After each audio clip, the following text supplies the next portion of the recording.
Guys, welcome back to my channel Sona creates. आज की story है रोहित एंड मीरा की, जो कि फेसबुक से स्टार्ट होती है, जिसमें रोहित एक स्टोरी डालता है। जो स्टोरी मीरा को बहुत पसंद आती है और मीरा उसकी स्टोरी पे लाइक करती है, कमेंट करती है कि मुझे ये स्टोरी अच्छी लगी। और धीरे धीरे इसी के साथ उनकी बातें स्टार्ट हो जाती है, नॉर्मली बातें। एंड देन धीरे धीरे डेली वो थोड़ी थोड़ी बातें करते हैं एंड फ्रेंड्स बन जाते हैं। फिर धीरे धीरे फ्रेंड्स से बेस्ट फ्रेंड से गर्लफ्रेंड बॉयफ्रेंड का उनका जो जर्नी है वो स्टार्ट हो जाती है। वो एक बहुत ही ज़्यादा दूर रहा करते थे। एक लॉन्ग डिस्टेंस स्टोरी है, दोनों बहुत दूर रहा करते थे, बट फिर भी एक दूसरे के बहुत ही करीब थे।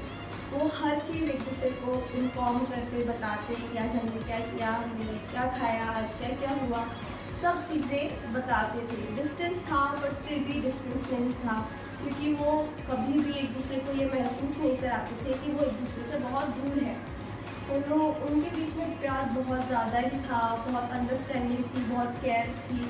और ऐसे ही करते करते उन्होंने एक दूसरे के साथ लॉन्ग डिस्टेंस में रह के 4 साल अपनी रिलेशनशिप को दिए। 4 साल उनको कंप्लीट हो गए एक साथ। वो दोनों एक दूसरे से मिलते, टाइम स्पेंड करते, एक दूसरे के साथ फेस्टिवल सेलिब्रेट करते, एक दूसरे का बर्थडे सेलिब्रेट करते, ऑनलाइन बर्थडे सेलिब्रेट करते, बिकॉज वो दोनों का टाइम शेड्यूल और छुट्टी वगैरह मैच नहीं करती थी। तो वो लोग ऑनलाइन ही एक दूसरे के साथ बर्थडे फेस्टिवल सेलिब्रेट किया करते थे।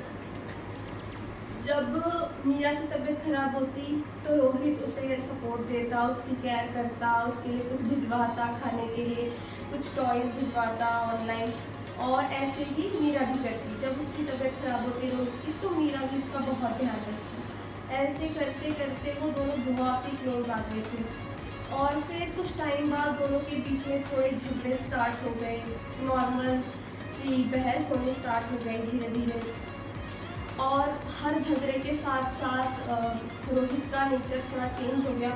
उसने पहले वो बिल्कुल बिजी नहीं रहता था, वो अपना टाइम निकालता था उससे बात करने के लिए, बट धीरे धीरे उसने अपने आप को कट ऑफ करना शुरू कर दिया मीरा से। उसने उसे इग्नोर करना शुरू कर दिया, उसे टाइम नहीं देता था, कहीं बाहर जाता था तो इन्फॉर्म नहीं करता था, कॉल नहीं करता था, बताता नहीं था, पूछने के बाद बताता था, बट पहले उसे नहीं बताता था कि मैं कहाँ जा रहा हूँ, मैं कहीं बाहर हूँ, ऐसा कुछ भी नहीं था। पहले वो ये सब चीज़ें करता था। उसके बाद हर झगड़े के साथ साथ वो पहले उसे मनाया करता था, उसे सॉरी कहा करता था, दोनों एक दूसरे को सॉरी कहते थे, माफ़ कर देते थे, चलते थे, फिर आगे अपनी जर्नी कंटिन्यू करते थे, अपनी इस रिलेशनशिप की जर्नी को। बट धीरे धीरे जो रोहित का जो नेचर है वो चेंज हो गया। अब जब भी झगड़ा होता, जब भी बहस होती, तो हमेशा मीरा ही उसे सॉरी बोलती, मीरा ही उसे मनाने की कोशिश करती। वो गुस्से में कॉल कट कर देता, उसे कोई रिप्लाई नहीं करता और उसे इग्नोर करता। और मीरा बेचारी कॉल्स पे कॉल्स, मैसेजेस पे मैसेजेस करती और पूछती क्या हुआ है।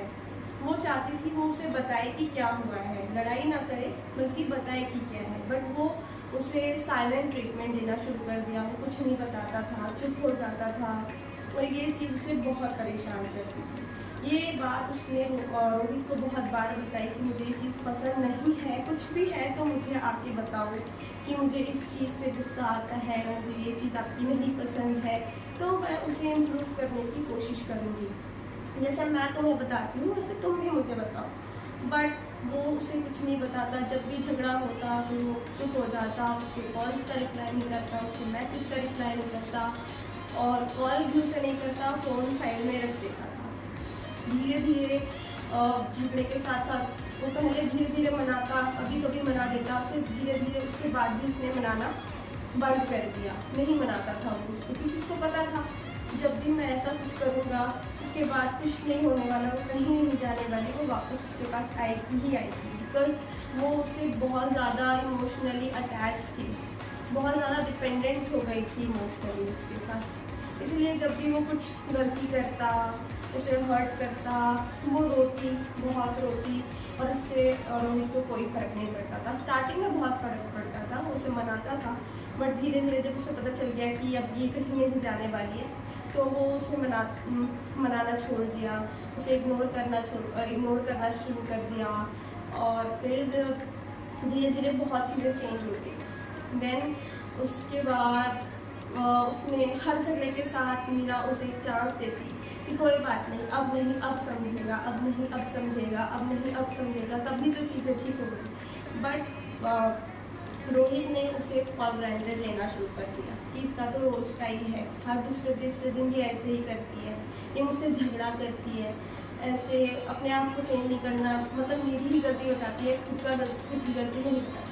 बट मीरा अपनी गलती को मानती थी और अपनी चीज़ें उसने बहुत हद तक चेंज करी थी, बट रोहित ने अपने आप को बिल्कुल चेंज नहीं किया था उसके लिए, बल्कि जो पहले केयरिंग लविंग हुआ करता था, अब उसने वो चीज़ भी छोड़ दी। धीरे धीरे हर झगड़े के साथ साथ मीरा के अंदर उसके लिए फीलिंग्स ख़त्म होने लगी धीरे धीरे, और मुझे कोई फ़र्क नहीं पड़ता था। पहले वो बहुत रोती थी कि मुझे बात कर लो, मुझे कॉल करो, मुझे तुमसे बात करनी है, मुझे चीज़ें क्लियर करनी है, बट वो उसे लगता कि चीज़ें क्लियर करने से झगड़े होंगे तो मैं कुछ नहीं बोलता, सीधा सो जाता हूँ, सोने से सब कुछ ठीक हो जाता, उसे ये लगता। बट मीरा को ऐसा बिल्कुल नहीं पसंद था। सो जब भी झगड़ा होता था वो उस चीज़ का सोल्यूशन चाहती थी, वो बात करके उस चीज़ को सॉल्व करना चाहती थी, बट रोहित ऐसा नहीं चाहता था। वो सो जाता, मीरा पूरी रात रोती, फिर सुबह वो उसे मैसेज करता और ऐसे प्रिटेंड करता जैसे कुछ भी नहीं हुआ है। फिर धीरे धीरे मीरा की फीलिंग्स के लिए कम होती चली गई, उसने वो चीज़ें एक्सप्रेस करना थोड़ा कम कर दिया। कुछ भी फेस्टिवल्स होते हैं, एनिवर्सरीज होती, बर्थडेज होते, वो बहुत ज़्यादा एक्साइटेड नहीं होती थी। अब नॉर्मल ही उसको रिप्लाई करती, विश करती, और धीरे धीरे ऐसे चलता, क्योंकि उसको पता रोहित उसे फॉर ग्रांटेड लेने लग गया था।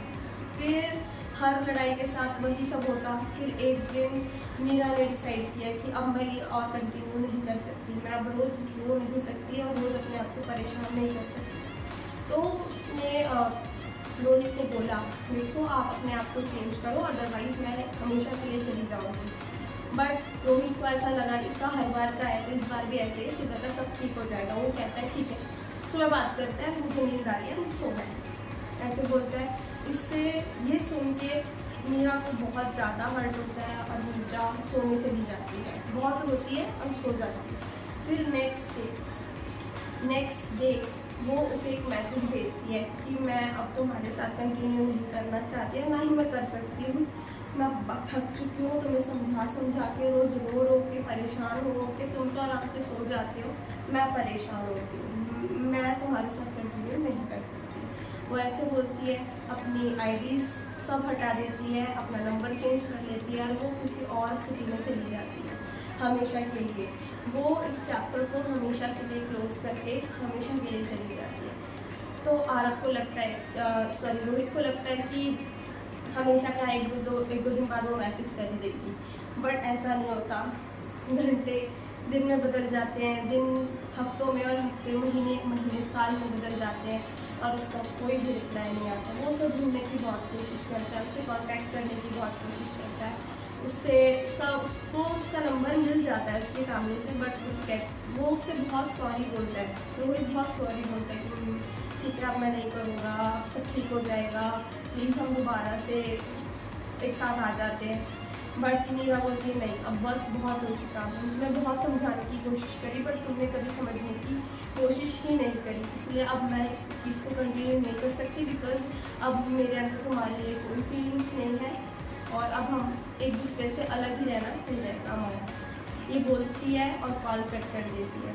कॉल के उस साइड रोहित बहुत रोता है और अपनी गलती पे पछताता है, बट अब गलती का रियलाइजेशन होने का कोई फ़ायदा नहीं होता, क्योंकि अब वो कभी भी एक साथ नहीं हो सकते थे। मीरा उसे हमेशा के लिए छोड़ के जा चुकी होती है, बट रोहित को रियलाइज़ होता है कि काश अगर मैंने अपनी चीज़ें थोड़ी सी चेंज करी होती तो शायद ये सब नहीं होता। बट अब पछताने से कुछ नहीं होता, क्योंकि अब सब कुछ खराब हो चुका था। तो moral of the story is, time रहते चीज़ों को ठीक कर लेना चाहिए, नहीं तो बाद में बहुत पछतावा होता है। और उसके बाद पछताने के बाद वो चीज़ें पहले जैसी नहीं हो सकती। तो आई होप ये स्टोरी आपको पसंद आई होगी। अगर पसंद आई तो लाइक शेयर कमेंट करें, और आप चाहते हैं कि हम आपकी स्टोरी अपने चैनल पे शो करें तो डिस्क्रिप्शन में दी हुई मेल आईडी पर आप अपनी स्टोरी शेयर कर सकते हैं। Thank you for watching.